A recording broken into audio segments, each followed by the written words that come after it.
We now turn to our State of the U.S. story. Now, staying on this very important issue of restoring election integrity, the Heritage Action for America group is joining the fight by pledging $10 million to tighten election security in several swing states. Heritage Action for America is a conservative nonprofit with plans to invest in digital ads, volunteer issue advocacy campaigns, and legislative lobbying, targeting key swing states such as Arizona, Georgia, and Michigan, among others. The $10 million investment is reportedly only the beginning for Heritage Action for America, with more expected to come in the future with midterms just around the corner. With me now from the organization Heritage for America is Noah Weinrich. Welcome back, Noah. Hey there. Thank you for having me.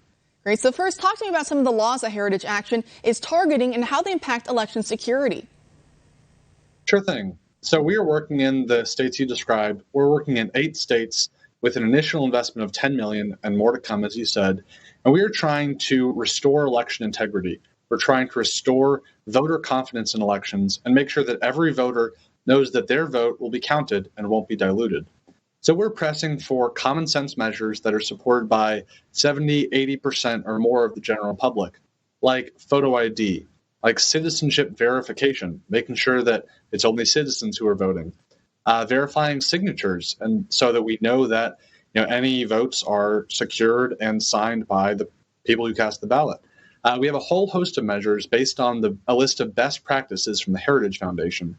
And we're going into these states to work with legislatures, work with grassroots, work with governors to help them pass laws that are going to tighten up security. We've already seen successes in Iowa. Kim Reynolds just signed a bill yesterday. Georgia is working on some important election integrity laws right now. And so we are ramping this up, helping legislatures get those bills over the line. And talk to me a little bit more about the strategies that your group is using, such as these ads and these volunteer groups. Talk to me a little bit about that ground game there.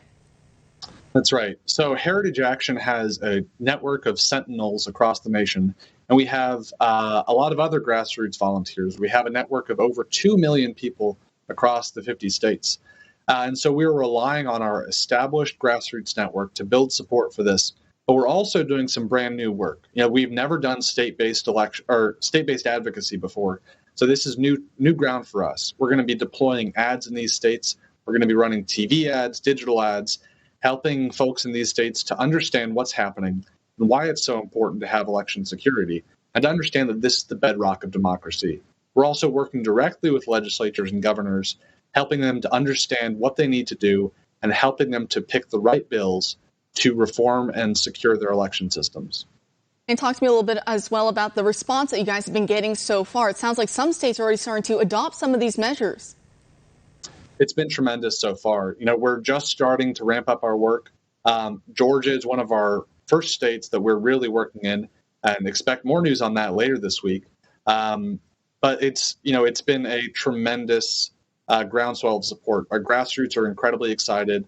The legislatures are excited. This is a big issue. We view this as the number one issue this year, and conservatives around the country agree. You can't have anything else without fair and free elections. That's number one. It's the cornerstone. That's why we're devoting, $10 million now and more funding to come, and really devoting every resource that we can to ensuring that we have safe, secure, fair, and free elections.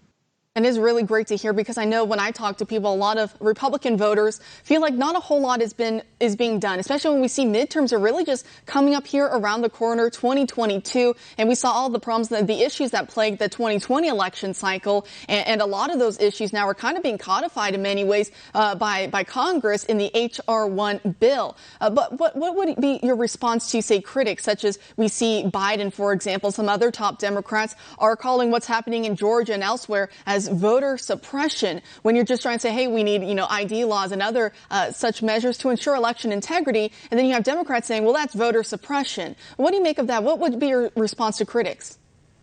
Look, the real voter suppression is sowing mistrust amongst voters. People have lost confidence in our election systems, and that leads people to stay home. And that's one of the things that the left wants. They are trying to suppress votes, and they're also trying to suppress voters by diluting the vote. Fraudulent votes, that's also a form of voter suppression. It suppresses the legal votes. So it's really not fair to say that this is voter suppression. And look, a lot of these reforms are based on a 2005 report that Jimmy Carter did. It was a bipartisan federal election report.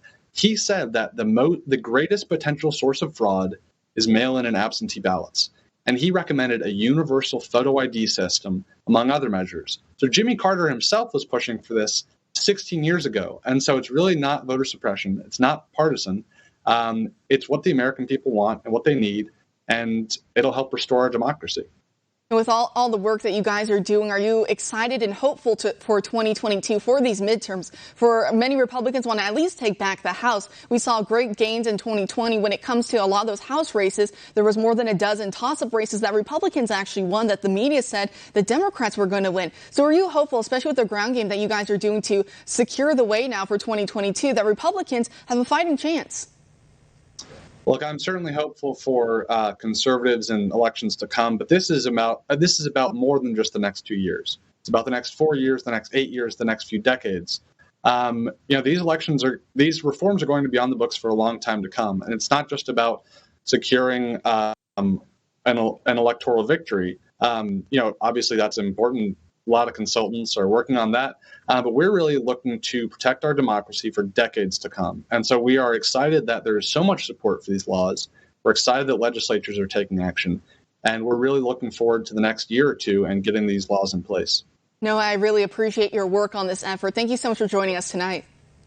Thank you for having me.